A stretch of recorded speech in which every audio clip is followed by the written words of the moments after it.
Le PSG est sur le point de réaliser un gros coup sur le mercato, mais ça va coûter cher. Pour en savoir plus, restez connectés, on en parle tout de suite. Foot.fr, fournisseur officiel de football. Bonjour à toutes et à tous, bienvenue dans ce nouveau JT Foot Mercato. L'Inter Milan galère à prolonger Milan Skriniar. Le PSG reste à l'affût sur le dossier et serait même proche de doubler Milan pour avoir les faveurs du défenseur slovaque qui a des exigences complètement folles. Depuis le 1er janvier, Skriniar est libre de signer dans le club qu'il souhaite. Il n'a toujours pas répondu favorablement à l'offre de prolongation de l'Inter.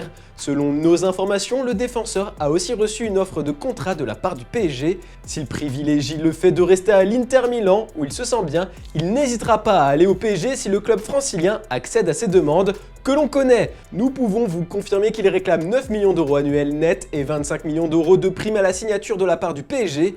Aux dirigeants interistes, il demande 5 millions d'euros de salaire annuel net et 15 millions d'euros de primes à la signature. Il est donc beaucoup plus gourmand avec Paris, reste à savoir maintenant quel club va craquer en premier. L'OGC Nice est sur le point de perdre l'un de ses joueurs vedettes, mais le club est prêt à faire de gros efforts financiers pour le remplacer et se pérenniser, c'est le focus du jour. Plus que 11 jours et le mercato est terminé. Plusieurs clubs comme l'OGC Nice ont choisi de mettre les bouchées doubles pour se renforcer. Ça commence à faire un moment que sur notre site, on vous annonce que le club azuréen a un accord avec Terem Moffi. Après 2 premières offres refusées par Lorient, Nice a formulé une 3e proposition comme révélé par Ouest France. Elle s'élève à 17 millions d'euros plus 3 millions d'euros de bonus, soit un total de 20 millions d'euros, ce qui se rapproche des exigences des dirigeants des Merlus. Les prochaines heures s'annoncent décisives, surtout qu'Andy Delors est toujours en instance de divorce avec l'OGC Nice afin de finaliser son transfert vers Nantes. L'attaquant ne s'est pas présenté ce mercredi matin à l'entraînement des Niçois, comme l'ont révélé nos confrères de Nice Matin. Les négociations se poursuivent avec Nantes et le montant devrait graviter autour des 6 millions d'euros. La direction niçoise veut aussi se renforcer en défense centrale. Selon nos informations, le club de la Côte d'Azur a fait une offre à Istanbul Basaksehir pour le défenseur central du Burundi, Youssouf Nada Yishimiye. Enfin, Nice aurait pu perdre Kasper Schmeichel cet hiver à cause du Bayern Munich. Freiné dans le dossier Yann Sommer par le Borussia Mönchengladbach, le club bavarois avait obtenu rapidement l'accord du portier de 36 ans arrivé à Nice l'été dernier. Mais finalement, hier, le club bavarois a officialisé le recrutement du gardien suisse. Un prêt avec option d'achat était dans les tuyaux. Dans le reste de l'actu, Guardiola a complètement craqué hier malgré une victoire contre Tottenham. La lutte pour le titre contre Arsenal, ça lui tient à cœur, mais il a l'impression d'être le seul à vouloir le trophée à City. I want a reaction. I want a reaction for all the club, all organization, not just the players, the staff and everyone. We're Happy Flowers team. Happy Flowers organization. It's good. No, I don't want to be Happy Flower. I want to beat Arsenal.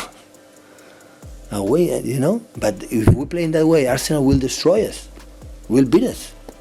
Manchester City a maintenant 5 points de retard sur Arsenal, mais avec un match de plus, rien n'est encore joué, mais la victoire finale semble tendre les bras aux Gunners. Ce qui a encore plus fait craquer le coach espagnol hier, c'est le manque d'énergie des supporters de City qui sont restés muets une bonne partie du dernier match, comme il l'a expliqué au micro de Sky Sport. Il y avait un manque de courage, de passion, de feu, de désir de gagner dès la première minute. C'est pareil pour les fans, ils sont silencieux pendant 45 minutes, je veux que mes fans reviennent.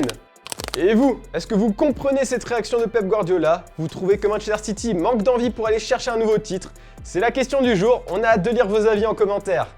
Puis hier, on vous a demandé quel joueur vous aimeriez voir évoluer au Barça. Bon nombre d'entre vous imaginent bien Yannick Carrasco porter les couleurs du club catalan cet hiver.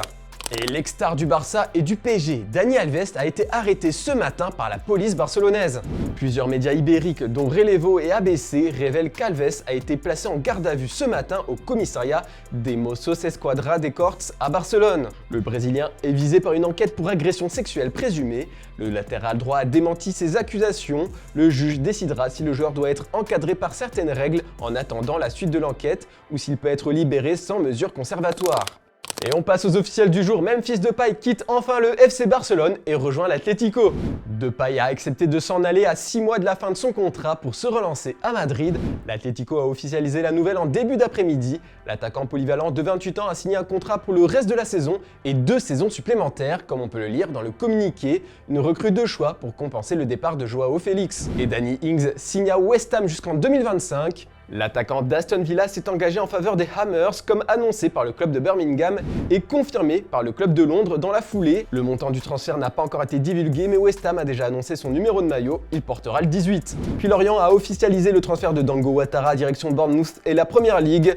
On vous l'avait déjà annoncé depuis quelques jours. L'attaquant burkinabé va rapporter près de 30 millions d'euros au Merlu. Pour terminer, c'est tombé il y a quelques heures seulement, Leandro Trossard est un gunner. Le Belge débarque à Arsenal contre la somme de 31 millions d'euros. Le joueur signe un contrat à long terme sans que la durée ne soit précisée par le communiqué du club londonien. Hier à Riyad, le Paris Saint-Germain a affronté une sélection composée des joueurs d'Al Hilal et Al Nassr comme on vous l'a rapporté dans le dernier JT. CR7 a donc retrouvé Messi pour ce qui semble être leur dernier match l'un contre l'autre. Juste avant le match, Ronaldo a salué avec le sourire le trio magique du PSG. On se quitte sur ce beau moment qui est l'image du jour. À dimanche pour un nouveau JT Foot Mercato. Bonne soirée tout le monde.